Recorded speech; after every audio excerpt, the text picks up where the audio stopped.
안녕하십니까.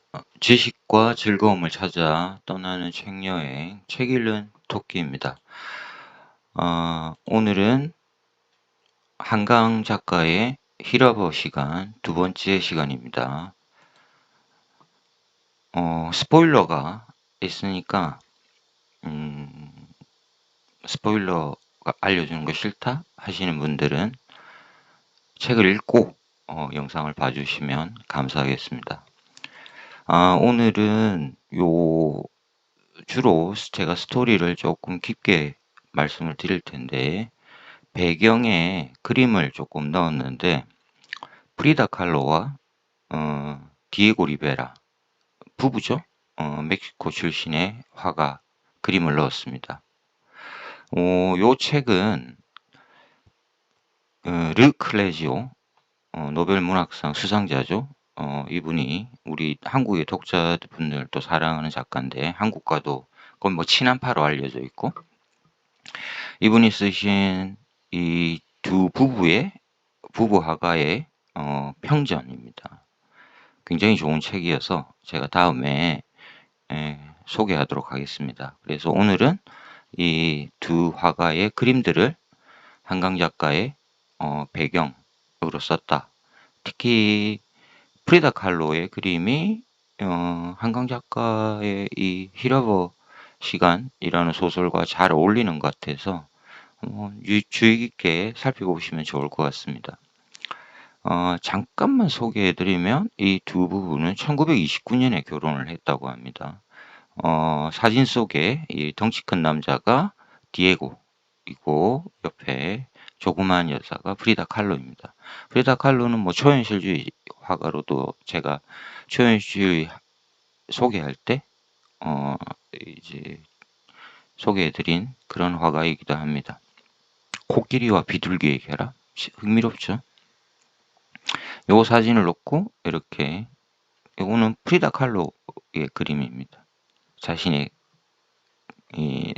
존경하던 화가 디에고와 결혼한 것. 자, 요 정도만 하고 다음에 르 클레지오의 책을 소개하면서 이 두 화가를 소개해 드리도록 하겠습니다. 자, 본문 속으로 히러버 시간으로 들어가겠습니다. 그녀는 목소리가 작은 사람이었다. 기억나시죠? 이 소설은 실어로 말을 잃어가는 여자와 청력을 잃어가는 남자와 한 여자의 이야기입니다. 자, 이제 그녀의 이야기입니다. 실어증을 앓고 있는. 그녀는 공간을 차지하는 것을 싫어했다. 누구나 꼭 자신의 몸의 부피만큼 물리적인 공간을 점유할 수 있지만 목소리는 훨씬 넓게 퍼진다. 그녀는 자신의 존재를 넓게 퍼뜨리고 싶지 않았다.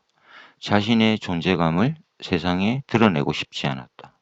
목소리, 이런 것들 좀 주목해 보시면 좋을 것 같고, 자신의 목소리가 공간 속으로 퍼져나가는 것을 좋아하지 않았던 것처럼 자신이 쓴 문장이 침묵 속에서 일으키는 소란 역시 견디기 어려웠다. 하지만 그것 역시 말을 잃은 원인일 수는 없었다. 그렇게 간단할 수는 없었다. 요 문장을 읽고는 당연히 한강 작가를 떠올리게 되죠. 자신이 쓴 문장이 침묵 속에서 일으키는 소란 역시 견디기 어려웠다. 한강 작가가 노벨 문학위원회로부터 통보를 받고 사실상 은둔을 했습니다. 미디어에 등장하지 않고 모든 연락을 끊고, 그런 개인적인 성격도 어느 정도 반영이 되어 있지 않나 유추해 볼 수 있는 것이고요. 어떻게 그 애를 데려갈 수 있지? 어떻게 그렇게 멀리? 어떻게 그렇게 오래? 나쁜 새끼. 피도 눈물도 없는 새끼. 아주 직접적으로 이 지금 실어증을 앓고 있는 여성, 어머니가 몇 년 전 돌아가시고 남편과 이혼했는데, 이혼이 문제가 아니고 이 남편이 유일한 혈육인 아이를 아이의 양육권을 소송을 통해서 빼앗아갔죠. 그래서 지금 고통을 받고 있는 여성입니다. 그래서 직접적으로 그에 대한 비판, 나쁜 새끼, 피도 눈물도 없는 새끼. 제가 한강 소설을 몇 권을 읽었는데 이렇게 직접적으로 드러내놓고 타인에 대한 비방, 속마음을 드러내는 것, 좀 흥미로웠습니다. 자, 8장입니다. 칼레파 타칼라. 요거는 히라버라고 합니다. 이 제목이 히라버 시간이죠. 이 주인공 남녀가 히라버 강의를 통해서 만났습니다. 자, 이건 남자의 목소리입니다. 자, 요 히라버의 뜻을 알려줍니다. 요 뜻은 세 가지로 번역이 가능하답니다. 한국어로 옮겼을 때, 이 히라버를 한국어로 옮겼을 때 이런 뜻이라고 합니다. 아름다움은 아름다운 것이다. 아름다움은 어려운 것이다. 아름다움은 고결한 것이다. 이렇게 세 문장으로 번역할 수 있다. 그래서 이렇게 설명을 해줍니다. 세 번역이 모두 그르지 않는 것은 고대 히라빈들에게 아름다움과 어려움과 고결함이 아직 분열되지 않은 관념이었기 때문이다. 옛 고대인 히라빈들에게 아름다움은 세 가지 뜻을 함께 이렇게 가지고 있었다. 아름다움이라고 이야기하면 아름답다라는 그 자체, 어려운 것, 고결한 것. 언어에 대한 작가의 집착, 애착 이런 것들 볼 수 있는 그런 문장입니다. 자, 자신의 어린 시절을 다시 유년을 기억합니다. 회상. 독일 지사의 책임자로 발령받은 지 1년 만에 스스로 사직서를 낸 사람. 자신의 아버지 이야기입니다. 누구에게도 거처를 알리지 않고 갑자기 사라진 사람. 6개월 만에 불쑥 돌아왔을 때 그는 곧 안과 수술을 받아야 했고 수술이 실패하고 아파트 구석방에서 나오려 하지 않았지. 15살에 아버지의 일 때문에 사업차 독일로 이주하게 된 가족 이야기. 그런데 독일에 가서 행복하지 않았죠, 전혀. 아버지가 유전병으로 알려진 시력 저하. 이것 때문에 이 가족의 고통이 심화되고 본인도 유전 문제로 지금 이제 시력이 점차 멀어지고 있습니다. 이거는 제가 전 시간에 말씀드렸던 보르헤스의 이야기와 겹쳐진다고 말씀드렸죠. 보르헤스도 15살에 스위스 취리로 이사를 하게 되었고 온 가족이 그곳에서 아버지가 변호사였던 아버지가 시력 문제 때문에 이제 저하되고 눈을 실명하게 되는 거죠. 보르헤스는 55세 완전히 장님이 되어버리는 완전히 시력을 잃는 그 이야기가 겹쳐진 거 다시 확인할 수 있습니다.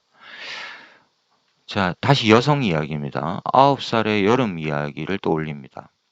과속으로 달려오던 승합차가 벼락같이 배구를 치고는 뺑소니 쳐 달아났다.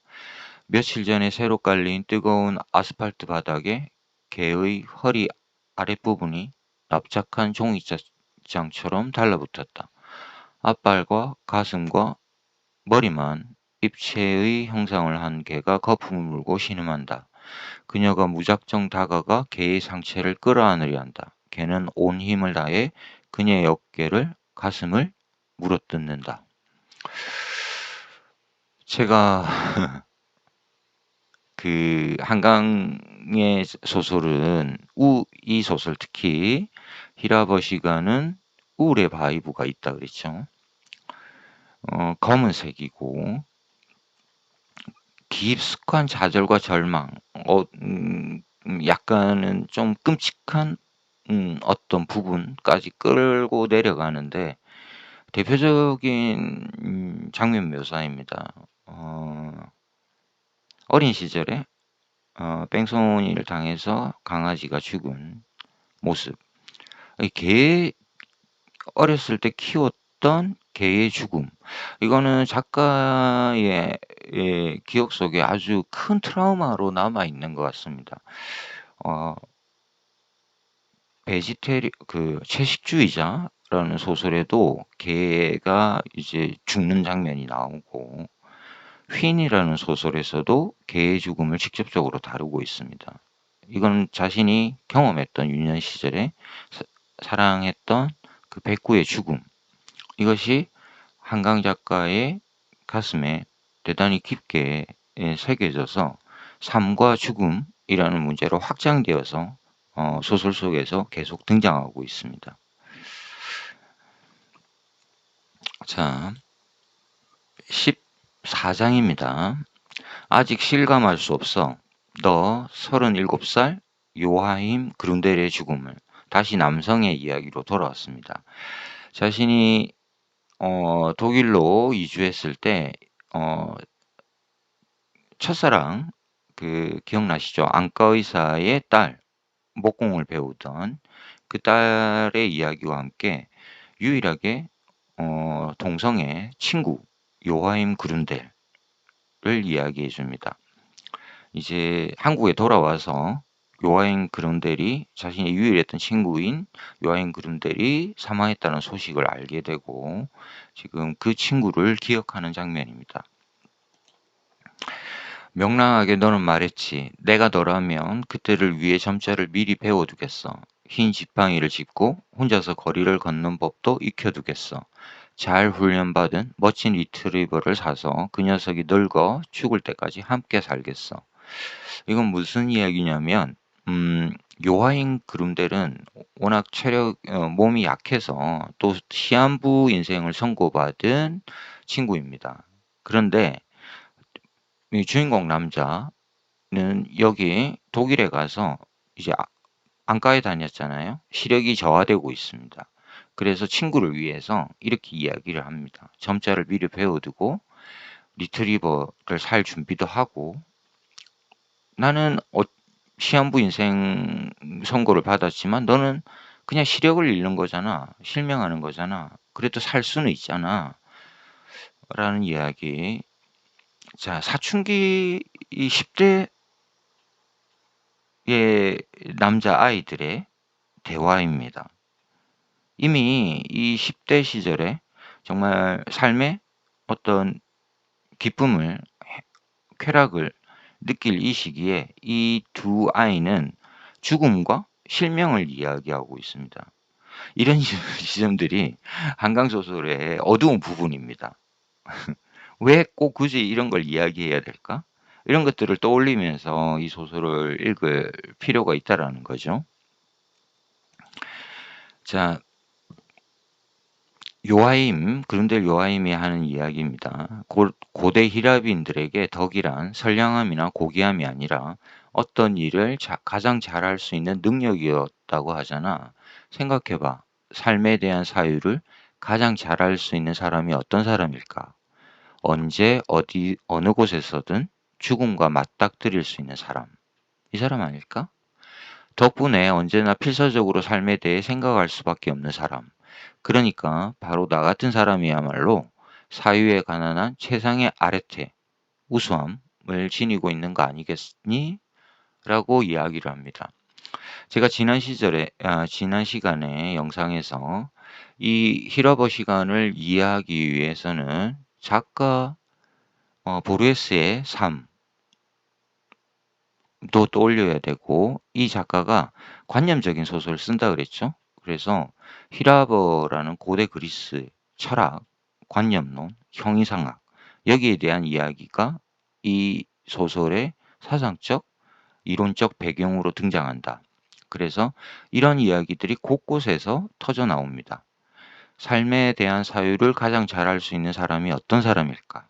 이 질문을 계속 한강 작가가 던지고 있다. 조금 더 보시죠. 하지만 정말 그랬을까? 너가 말한 그런 이유로 나는 플라톤의 전도된 세계에 이끌렸던 걸까? 플라톤의 전도된 세계? 이게 뭐지? 라고 독자는 생각하게 되고, 우리는 여기에서 플라톤의 사상을 어느 정도는 이해할 필요가 있다.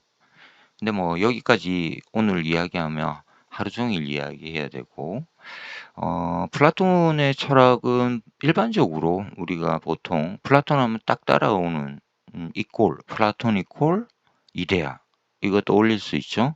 영원히 아름다운 세계. 이데아는 중요한 지점은 우리가 살고 있는 이 현실의 공간에 있는 공간이 아닙니다. 그죠?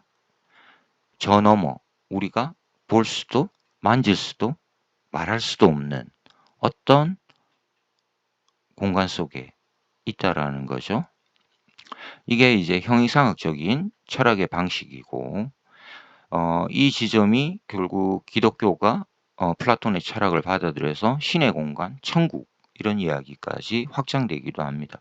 자, 여기서는 이 정도만 하고, 지금 그룬델 요하임, 죽음을 시한부 인생을 선고받은 이 아이와 시력을 잃어가는 남자 주인공, 이들은 지금 살고 있는 공간이 아니고 다른 곳에서의 행복, 여기에 대해 두고 토론을 하고 있는 장면입니다.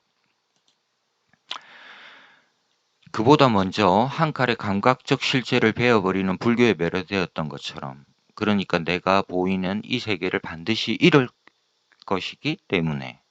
자, 이 남자 주인공은 한국을 떠나기 전에 한국에서 책 몇 권을 사가는데, 그 책 몇 권 중에 화엄경 강이라는 불교 서적이 들어 있습니다. 그리고 독일에서 17년을 보낼 동안 가장 곁에 두고 읽었던 책입니다. 불교에 매료되었다.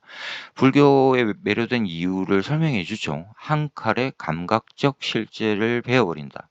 우리가 볼 수 있는 이 세계, 지금 보고 느끼고 느끼는 이 세계를 단 한 칼에 베어버린다라는 거죠.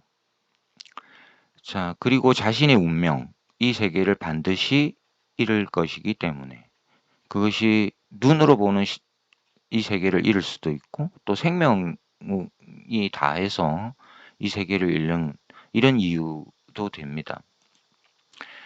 아이고, 어렵네요. 그죠? 자, 태어나지도 소멸하지도 않는 이데아에 대한 이야기들을 계속하고 있습니다. 프리다 칼로의 그림을 한번 보십시오. 뭔가 불교적인 이미지가 굉장히 많이 들어가 있죠. 그림 속에 초현실주의 그림의 대표작으로 꼽히기도 하고, 프리다 칼로가 그린 그림들 중에서도 굉장히 유명한 그림이기도 합니다. 자신의 남편 디에고를 끌어안고 있는데 마치 부처의 모습 같기도 하죠. 모든 존재의 뒤편에 무리의 환한 그림자처럼 떠올라 있는 모든 존재가 수천의 눈부신 꽃으로 피어나 세계를 쌓고 있는 16살의 내가 온 힘으로 붙들었던 화음. 자, 우리는 이 문장을 읽으면서 한강 작가가 불교 철학에 대단히 매료되었을 거라는 추론을 할 수 있습니다. 그죠? 넌 나에게 말했지. 병실의 벤젠 냄새 속에서 성장한 사람이 아니라면 누구도 자신을 이해할 수 없을 거라고. 아름다움은 오직 강렬한 것, 생생한 힘이어야 한다고. 삶이라는 게 결코 견디는 일이 되어선 안 된다고.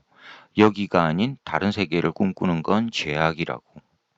자, 요하인 그룬델이라는 이 친구가 실명을 앞둔 이 남자 주인공에게 하는 이야기입니다.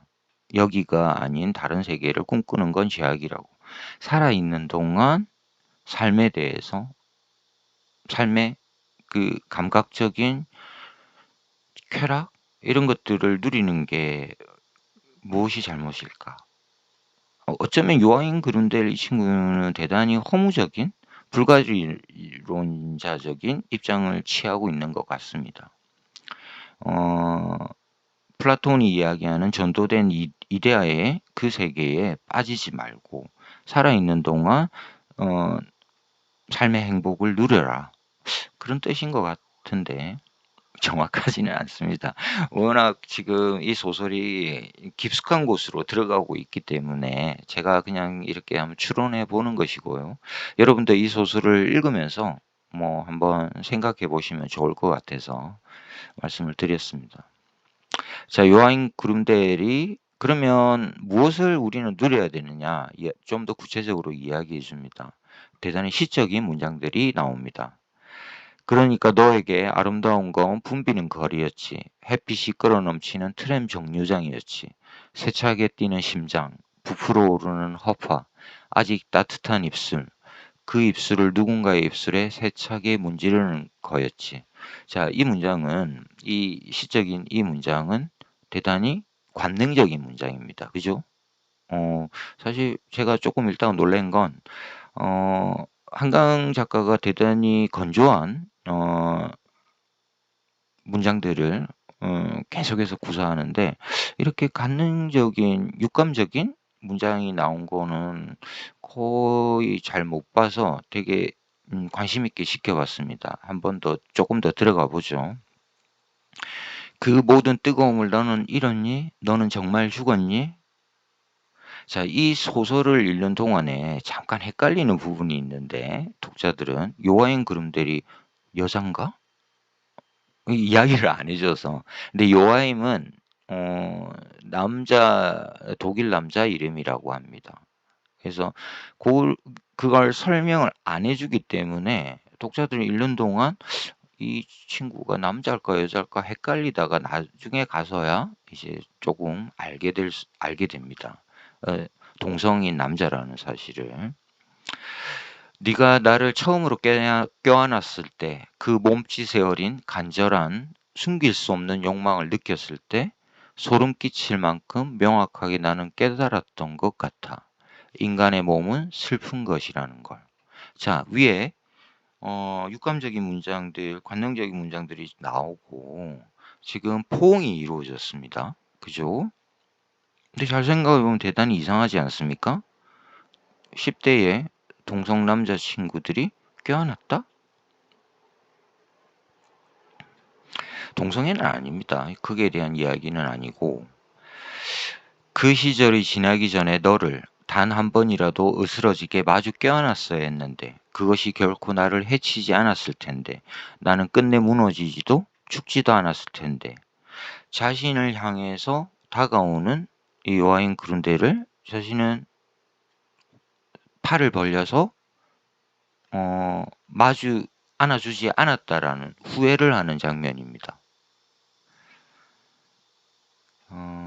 흥미롭습니다. 왜 흥미로우냐면 뭐 이건 철저히 제 내피셜이고 제 개인적인 생각인데 한강 작가는 이성 간의 결합, 육체적 결합에서 이루어지는 순간에 이렇게 따뜻한 시선으로 쓰는 걸 잘 못 봤습니다. 제가 뭐 다 못 봐서 그런가?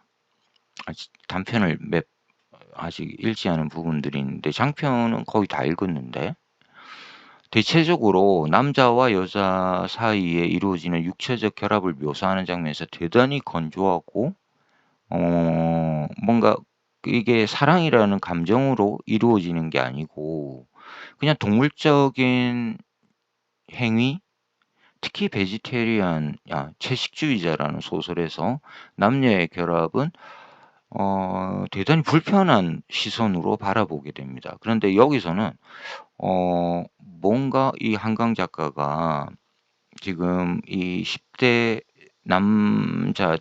남자아이들의 우정에 대해서는 대단히 따뜻한 시선으로 바라본다라는 게 굉장히 흥미로웠다.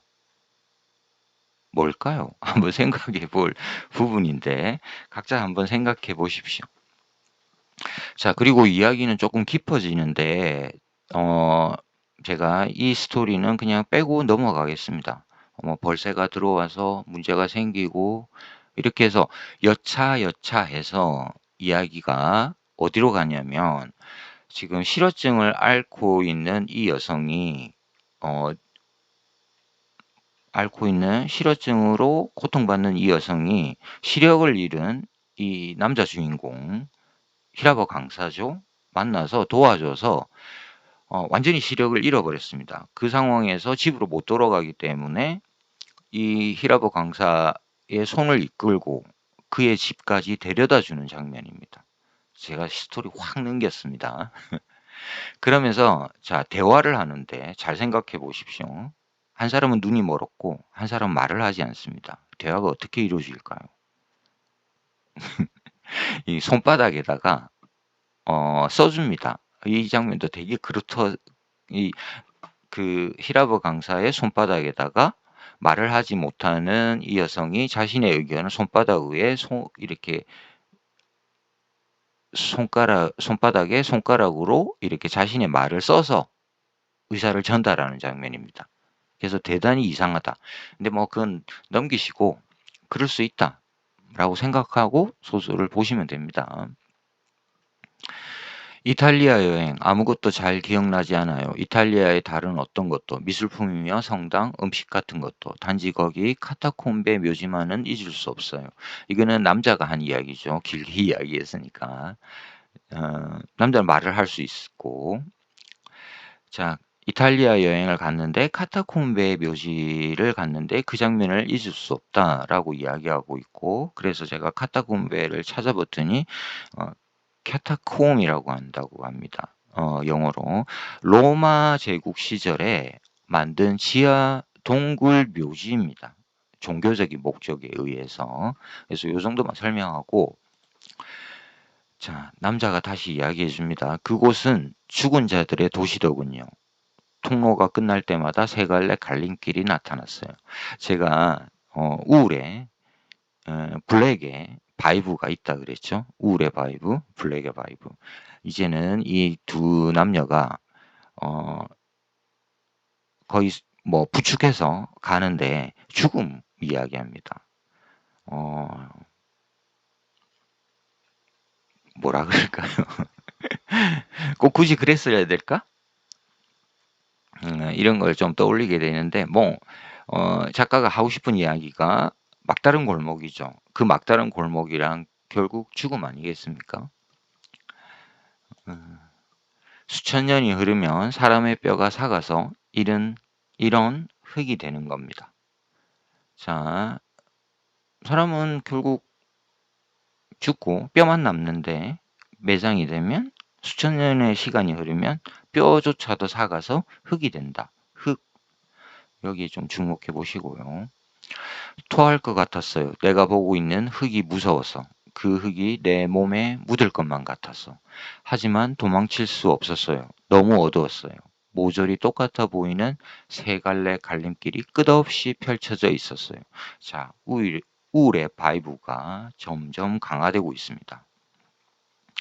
리듬감이 있는데 그 내용은 죽음, 뭐 절망 이런 겁니다.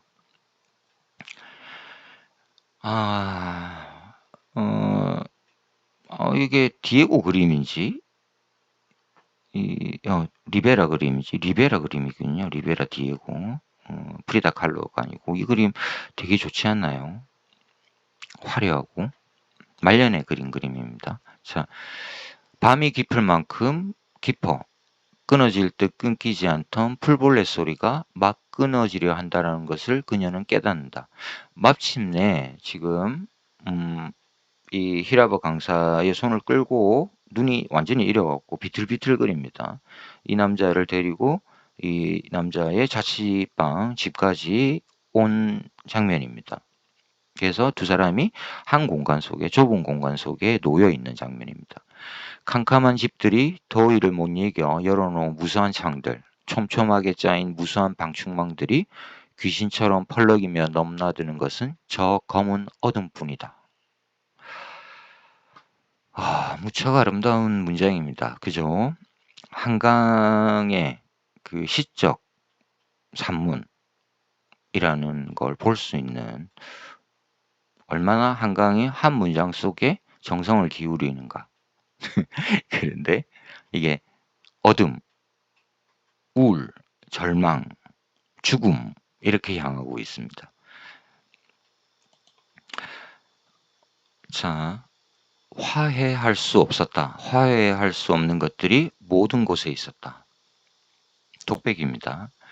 환한 봄날 공원 벤치에 겹겹이 덮인 신문지 아래 발견된 노숙자의 시체 속에 늦은 밤의 지하철, 끈끈한 땀에 젖은 어깨들을 겹치고 각기 다른 곳을 보는 사람들의 흐릿한 눈 속에 폭우가 퍼붓는 간선도로, 끝없이 붉은 미등을 켠 차들의 행렬 속에 수천 개의 스케이트 날들로 핥혀진 하루하루 속에 그토록 쉽게 부스러지는 육체들 속에 이 모든 살아있는 공간 속을 바라보는 작가의 시선입니다.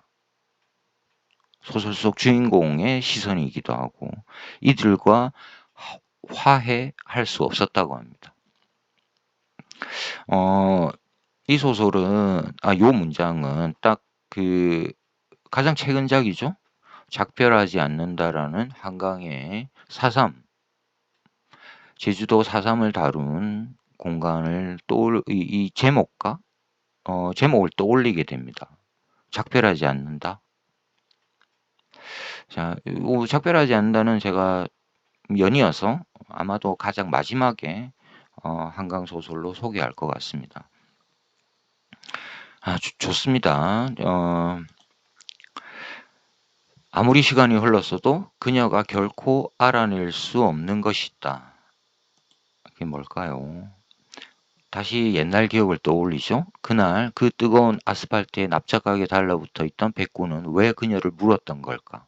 그것이 그에겐 마지막 순간이었는데 그 강아지 왜 그토록 세게 온 힘을 다해 그녀의 살을 물어 뜯었을까? 왜 그토록 어리석게 그녀는 끝까지 그를 껴안으려고 했을까? 계속 반복해서 이걸 변주해 줍니다. 이 기억을. 자, 밤이 깊었습니다. 그러니까 남자가 이제 당신은 돌아가야 되지 않냐요? 지금 택시를 부르겠어요? 라고 남자가 질문하니까 이 말을 잃은 여자가 아니요. 라고 남자의 손에 손가락으로 써줍니다. 첫 버스를 타고 갈게요. 프리다 칼로가 그린 초현실주의 그림이고 눈이 하늘에서 내려오는 침묵이라면 비는 하늘에서 떨어지는 끝없이 긴 문장들인지도 모른다. 이런 문장들은 천재적입니다. 좋죠? 눈이 하늘에서 내려오는 침묵이라면 비는 하늘에서 떨어지는 끝없이 긴 문장들인지도 모른다. 작가들만 쓸 수 있는 프로 작가들이 쓰는 문장 그리고 한국 문학이 끝없이 추구해왔던 그 문장에 대한 깊은 고민들 그런 것들이 드러나는 문장입니다. 좋습니다. 단어들이 보도블록에 콘크리트 건물의 옥상에 검은 웅덩이에 떨어진다. 튀어오른다. 자, 바이브를 느껴보십시오. 검은 빗방울에 쌓인 모국어 문자들, 둥글거나 반듯한 획들, 짧게 머무른 점들, 몸을 구부린 쉼표와 물음표. 리듬감이 느껴지죠? 그래서 제가 우울한 바이브라고 합니다. 눈을 뜨지 않은 채 그는 입맞춘다. 자, 어둠이 찾아온 좁고 폐쇄된 공간 속에 두 남녀가 있습니다. 그리고 마침내 뭐가 뭔지 모르겠는데 입맞춤이 이루어집니다. 이 입맞춤은 우리가 흔히 상상하는 그런 육체적, 감각적 결합은 아니다. 그럼 뭘까? 자, 이 소설은 끝없이 형이상학적이고 관념론적인 지향을 향해 나아가고 있다. 제가 앞에서 말씀드렸죠. 그런 인식을 갖고 이 텍스트를 읽으면 조금 더 잘 보입니다. 한번 보시죠. 눈을 뜨지 않은 채 그는 입맞춘다. 축축한 기민머리에 눈썹에 먼 곳에서 들리는 희미한 대답처럼 그녀의 차가운 손끝이 그의 눈썹을 스쳤다 사라진다. 그의 차디찬 귓바퀴에 눈가에서 입가로 이어지는 흉터에 닿았다 사라진다. 소리 없이 먼 곳에서 흑점들이 폭발한다. 맞닿은 심장들, 맞닿은 입술들이 영원히 어긋난다. 자, 문제를 보셨나요? 탕탕 이렇게 치고 나갑니다. 감정을 끌어올리죠. 흑점들이 폭발할 만큼 태양의 흑점들, 맞닿은 심장들, 맞닿은 입술. 그런데 이게 영혼이 어긋난답니다. 자, 우리는 이 장면에서 영혼이 어긋난다에서 저 앞으로 돌아가서 첫 문장을 떠올리게 됩니다. 그걸 계속 가져가야지 이 소설을 어느 정도 우리가 이해할 수 있다. 첫 문장 기억나십니까? 제가 다시 알려드릴 거고요. 보르헤스의 묘비. 여기에 자기가 부인에게, 젊은 부인에게 유언으로 내 묘비명에 이런 걸 새겨달라고 보르헤스가 부탁했죠. 근데 쓰지는 않았습니다. 그걸 기억하십니까? 우리 사이에 칼이 있었네. 자, 다시 우리는 첫 문장으로 돌아왔습니다. 그러면 우리 사이에 칼이라는 건 대체 뭘까? 다시 한번 고민해야 되죠. 칼. 영혼이 어긋난다. 그 한 줄의 문장은 고대 북구의 서사시에서 인용한 것이었다. 한 남자와 한 여자가 한 침상에서 보낸 첫 밤이자 마지막 밤. 자, 이 고대 북구의 서사 이야기, 신화적 이야기를 이 소설 속에 한강 작가가 가져온 겁니다. 눈이 먼 남자, 말을 잃은 여자, 이들이 지금 히라버 강사의 자취방에서 하룻밤을 보내게 됩니다. 아까 말씀드렸죠? 새벽에 첫 버스를 타고 돌아갈게요. 이들이 하룻밤을 보냅니다. 자, 새벽이 올 때까지 두 사람 사이에 잠금이 놓여 있었다. 그렇다면 이 히라버 강사와 이 여성 주인공 사이에도 잠금이 놓여 있었을까요? 그 서슬퍼런 칼날이 만년의 보르헤스와 세계 사이에 길게 가로놓였던 실명이 아니라면 무엇이었을까? 자, 한강 작가는 지금 그 서슬퍼런 칼날을 이렇게 설명합니다. 보르헤스라는 작가와 세계 사이에 놓인 경계선, 세계와 결코 화해할 수 없었던 실명이라는 끔찍한 고통 속에서 어둠 속에서 살았던 보르헤스가 또 죽죠. 인간이란 필멸이니까 죽음. 이 세계. 이거는 이제 좀 더 그 의미를 확장시키면 우리 모두는 사실은 실명을 하든 말을 잃든 이런 고통을 겪지 않든 간에 상관없이 우리는 곧 죽음과 맞닥뜨립니다. 카타콤베 이야기했죠. 고대의 지하 공동묘지. 이런 이미지들이 중첩이 되면서 이제 마지막 파국으로 흐릅니다. 이 소설을 읽고 대체적으로 이거 대체 무슨 이야기야? 라는 것들을 여기 답이 자꾸 찾으려고 하니까 이게 무슨 이야기야가 됩니다. 한강 작가는 앞에 이렇게 탁 던져놓고 우리들한테 이 이야기들을 우리 현대의 모습, 현대를 살아가는 독자들의 그 모습까지 끌어옵니다. 거기에 뭐 또 다른 설명이 존재하지는 않습니다. 답이. 자, 21장 거의 끝나가고 있습니다. 심해의 숲입니다. 그때 우리는 바다 아래의 숲에 나란히 누워 있었어요. 숲 기억나시죠? 시읒, 피읍은 기단이고 우가 중간 부분, 숲이 탑의 신, 숲. 어릴 때부터 이 여성 주인공이 굉장히 애착을 가졌던 단어가 거의 마지막에 또다시 등장해서 증폭시킵니다. 의미를. 숲. 자, 숲에는 어떠냐? 빛도 소리도 그곳에는 없었지요. 자, 왜 여기서 우리가 큰 힌트를 얻을 수 있습니다. 왜 실어를 겪는 여성, 시력을 잃은 남자를 주인공으로 했을까?